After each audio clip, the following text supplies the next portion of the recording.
بسم الله الرحمن الرحيم. يا أيها المزمل قم الليل إلا قليلا نصفه أو انقص منه قليلا أو زد عليه ورتل القرآن ترتيلا إنا سنلقي عليك قولا ثقيلا إن ناشئة الليل هي أشد وطئا وأقوم قيلا إن لك في النهار سبحا طويلا واذكر اسم ربك وتبتل إليه تبتيلا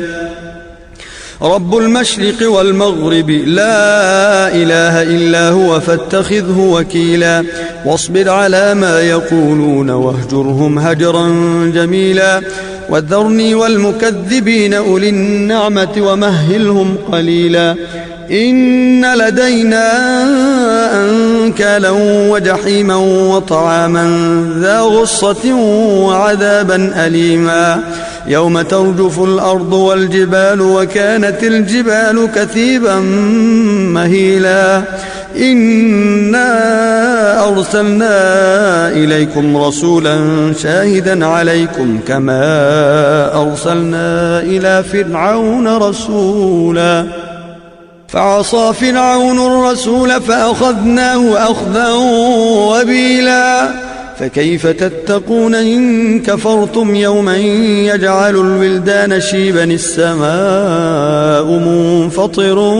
به كان وعده مفعولا إن هذه تذكرة فمن شاء اتخذ إلى ربه سبيلا إن ربك يعلم أنك تقوم أدنى من ثلثي الليل ونصفه وثلثه وطائفة من الذين معك والله يقدر الليل والنهار